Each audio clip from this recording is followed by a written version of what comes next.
All right.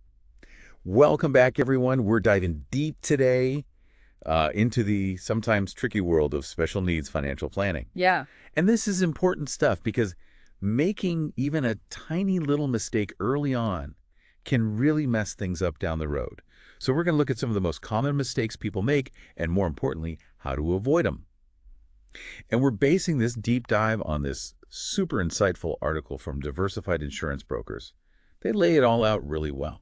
Yeah, they do. And the thing is, most of these mistakes people make, they aren't trying to mess things up. They actually come from a good place. People want to take care of their loved ones, but they just might not be aware of how some things they do can accidentally jeopardize access to benefits that are like essential. Exactly.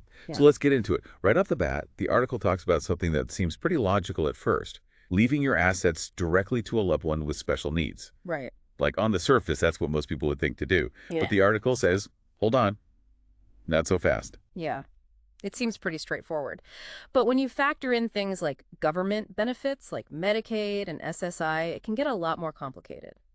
These programs have some pretty specific rules about who qualifies.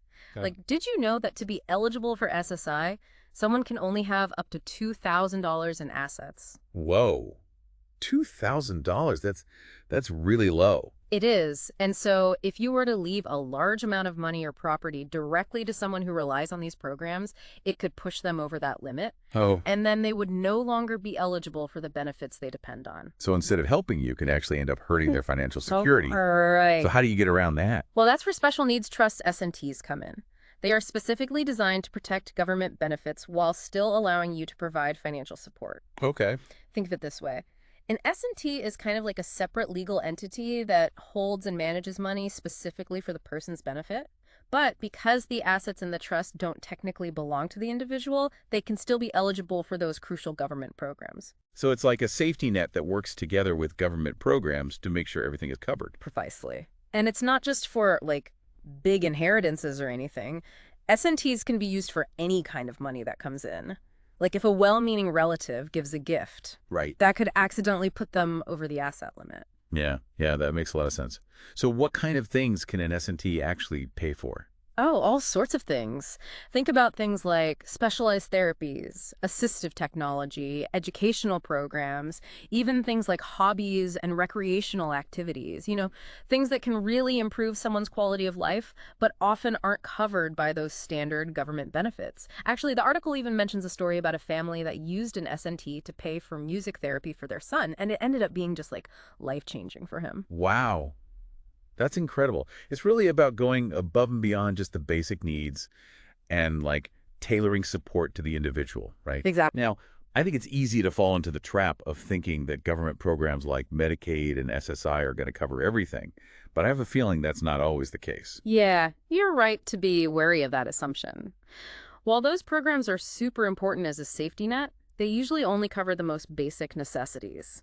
And if someone has to rely on them alone, well, it could really limit their opportunities and their quality of life. Right. So we really need to be thinking beyond those basic government programs. What other financial tools should families be aware of? While the article stresses the importance of things like life insurance and annuities, they can provide like a financial cushion, especially for long-term care needs that government benefits just don't cover.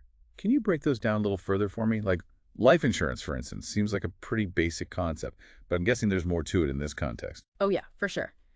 Choosing the right kind of life insurance is super important in special needs planning. The article talks about two main types.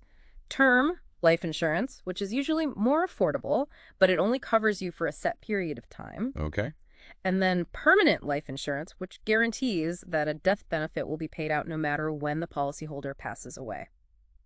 So term is like a temporary thing, Yeah. and permanent is like a lifelong guarantee, right? Yeah, exactly. So, like, if you think lifelong care is going to be needed, permanent life insurance might be the way to go. It ensures that financial support is going to be there even after the primary caregiver is gone. And just like with any other assets, it's super important to make the SNT the beneficiary of the policy. Okay. That way, it doesn't affect their eligibility for benefits. Right. That makes total sense. So, this whole conversation is making me think, what happens when the primary caregiver, the person who knows the individual's needs best, can't provide that care anymore?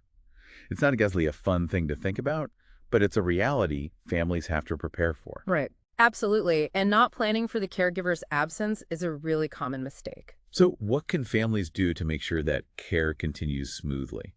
Well, the article suggests creating something called a letter of intent. Okay. Now, it's not like a legally binding document or anything, but it's more like a roadmap for future caregivers or trustees. Oh, I see. What kind of stuff does it usually include? It's pretty comprehensive. It includes everything from daily routines and medical history to their preferences for care, how they like to communicate, and even details about their hobbies and interests. It's all about painting a complete picture of the individual. The article actually talked about a family that included their son's favorite bedtime story in the letter of intent.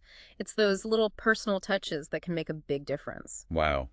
It's such a great example. So it's not just about practical care, but also about like keeping those personal connections. Exactly. Okay, so we've covered a lot, but there's one last thing I wanted to touch on.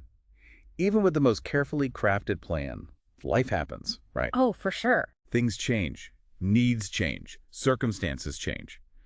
So the article emphasizes that it's crucial to regularly review and update your plan. Yeah, So absolutely. it's not a set it and forget it type of deal. Nope. How often do you think people should be checking back in and reevaluating things? At least once a year, the article says. And definitely after any big life event happens, like a change in their health, where they live, or finances. Being proactive and adaptable is key. It sounds like there's a lot to consider, but there's also a lot of opportunity to build a plan that's really supportive and empowering. So what do you think is the most important takeaway from all this? I think the biggest thing to remember is the importance of understanding how things work and being prepared. Knowing the ins and outs of government benefits, how SNTs can help, having a diverse range of financial resources, and planning for future care needs, these are all crucial pieces of the puzzle. Great summary.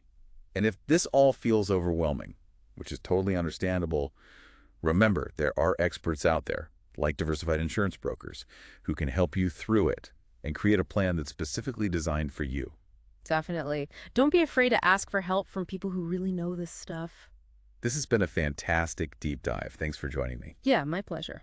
It's amazing to think about all the different ways people can build financial security for their loved ones with special needs. But I wonder, is there a way to go even further? What if we could create a system where financial planning isn't just about managing money, but about fostering genuine inclusion and opportunity? That's something I'll definitely be pondering moving forward. Thanks for listening, everyone.